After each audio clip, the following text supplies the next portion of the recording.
Tout pour investir. Dose d'économie. Votre dose d'économie. Bonjour Nicolas. Bonjour. Ce matin, vous nous parlez d'Auchan qui confirme un plan social. On parle de 2389 emplois qui vont être supprimés en France et on parle d'une dizaine de magasins qui seraient fermés. Que sait-on précisément? Alors 2300 effectivement, 2389 emplois visés sur 54 000 en France, 724 emplois dans les différents sièges du groupe, 915 dans des magasins.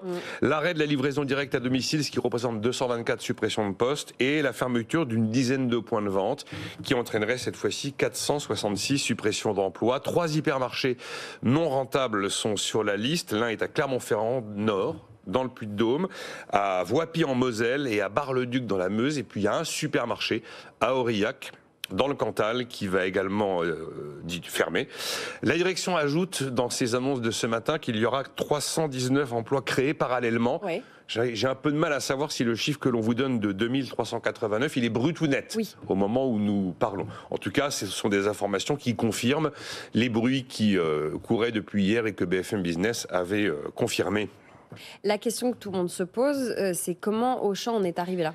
Les affaires, clairement, tournent moins. Et ça date pas d'hier. Ça fait longtemps qu'il y a un lent déclin pour Auchan, qui perd des parts de marché, qui maintenant est passé largement sous les 10% de parts de marché. Ça a été quand même l'une des stars du XXe siècle de la grande distribution, qui maintenant est 5e dans le classement en France. 4 points de parts de marché perdus en 10 ans.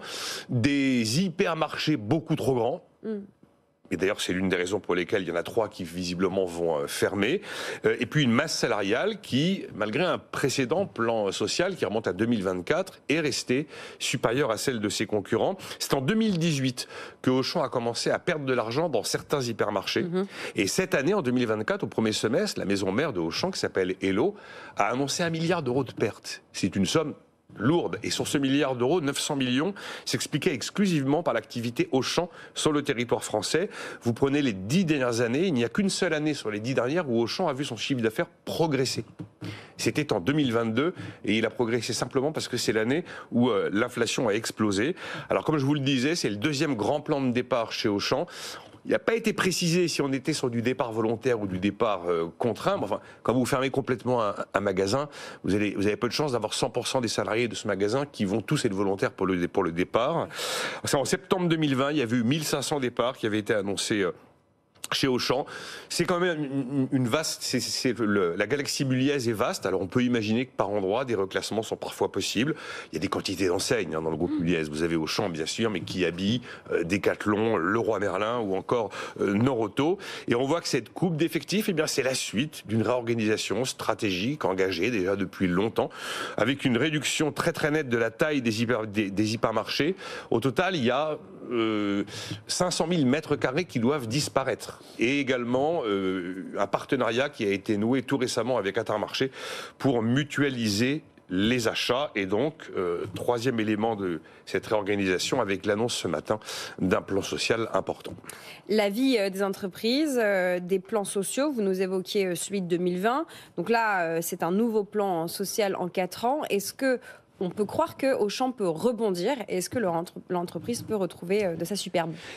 C'est compliqué parce qu'on se rend compte que la concurrence est ultra vive de la part notamment des indépendants, la concurrence sur les prix bas, avec en tête évidemment Leclerc, et que ça fait quand même des années qu'Auchan court un petit peu derrière.